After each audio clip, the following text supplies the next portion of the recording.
I rise to speak on behalf of the opposition in relation to the Evidence, Audio and Audio-Visual Links Amendment, Local Court Bail Division Bill, and I indicate from the outset that we share a number of the concerns that have been flagged by Ms Sue Higginson in relation to this legislation.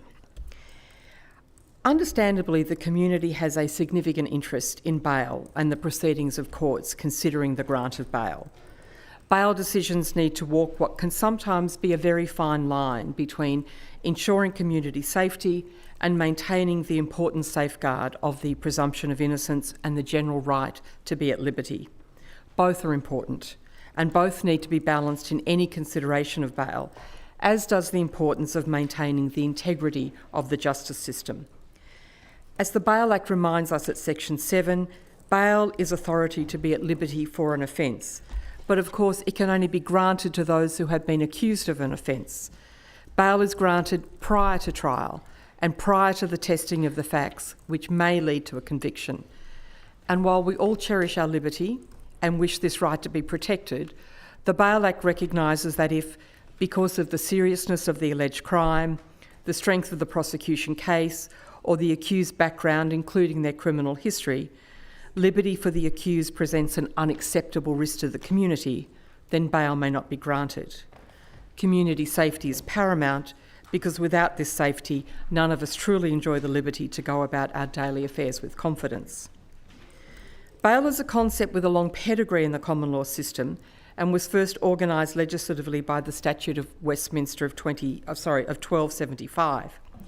It is interesting to compare the preamble of our current Bail Act with that first Statute of Westminster, which identified three considerations for the court to balance in any grant of bail: the seriousness of the offence, the outlawed status of the accused, which today we may describe as risk of reoffending, and the likelihood of conviction. This medieval thinking is not so different to that which we apply today. But who grants bail and the methods used to hear bail applications are very different. Bail is no longer determined by sheriffs or justices of the peace, and audiovisual links, unknown and unimagined in a medieval court, are not uncommonly utilised today. The legislation before us is not concerned with changing the criteria for granting bail, but rather the methods which may be utilised in applying for bail. The Chief Magistrate of the local court has taken the decision to reorganise his court and establish a permanent bail division. This will centralise the hearing of bail matters at the Downing Centre. This replaces the existing model where bail matters were heard in local courts throughout New South Wales. For this centralisation to be possible, changes are required to the Evidence, Audio and Audio-Visual Links Act, and this bill facilitates these changes. The AVL Act currently requires that the accused appears physically at all first appearance bail matters, unless either the court directs otherwise, the parties agree, or a relevant exception applies. This bill will reverse that presumption of physical appearance so that audio-visual link appearance will become the default arrangement for all bail proceedings. Under the bail division model facilitated by this legislation, the bail magistrate will sit in the Downing Centre, while the accused, the prosecutors and defence counsel will appear remotely via audio-visual link, and not necessarily all from the same remote location. On occasion, the accused person will still be able to appear physically. The bill further provides that heads of jurisdiction will have the power to issue directions or practice notes to exclude certain classes of persons or certain locations, and it is anticipated that this power may be used to provide that in most local courts in Sydney, bail decisions will be heard in person during the week and via audio-visual link on weekends. We recognise the expertise of the Chief Magistrate in matters pertaining to bail and are happy to support this legislation which facilitates these changes. We will, however, be keenly interested to see the necessary evaluations of these changes, as there are issues which may need to be addressed. One of these is the integrity of the justice system.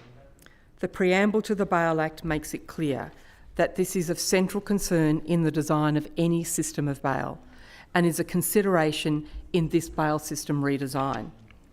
Because bail matters will all be heard through one bail court in Sydney, it will, as a practical matter, be very difficult, if not impossible, for those accused in the regions to appear personally. And because the current intention, facilitated by practice notes, appears to be that all bail matters from the regions be always heard by audio-visual link, whereas those in most Sydney local courts will be heard in person on weekdays, this could give rise to a perception that those in the regions are being treated differently to those in Sydney. This perception, should it arise, will be damaging to perceptions of the integrity and universality of the justice system. Steps should be taken to guard against this. There are also concerns that have been raised by those in the regions that necessary eyeballing that occurs at a first appearance bail matter, both of the accused and of those who may be standing up to say that they wish to provide surety or provide accommodation for the accused, cannot easily occur by audio-visual link, and this may lead to perceptions of lack of confidence in those bail decisions. These are important matters that go to the integrity of our justice system, and they need to be carefully watched in the implementation of this new system. Another area of concern is, of course, the perpetual question of adequate resourcing. To work effectively, audio-visual links require not just the presence of audio-visual links in all court facilities, which has largely been achieved, but efficient methods for the transfer of the necessary paperwork between a prosecutor, who may be in one place, a defence counsel located somewhere else, the accused in custody, and the magistrate in the Downing Centre. Without resources for digitisation, there is a risk that all audio-visual link hearings actually slows the bail consideration process, creating knock-on delays elsewhere in the system. I note that the new Section 5(b)(c) will require the provision of facilities for private communication between the accused and their defence lawyer, which addresses one of the issues which arises when counsel and client are geographically separate. And of course, Ms Higginson has eloquently outlined some of the other issues which occur when counsel and client are geographically separate, all of which need to be taken into account for a truly just system. We would also be keen to hear the arrangements which are being made for those in the criminal justice system with any impairments or disabilities.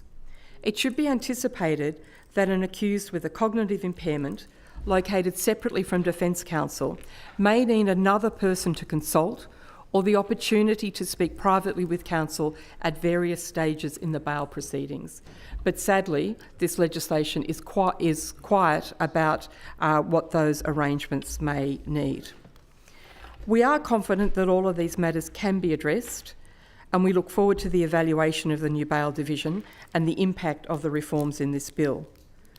Bail concerns us all in the community, and each one of us has a stake in its proper functioning. A bail system which works well is a guarantee of a safe community, and that is too important a consideration to get wrong.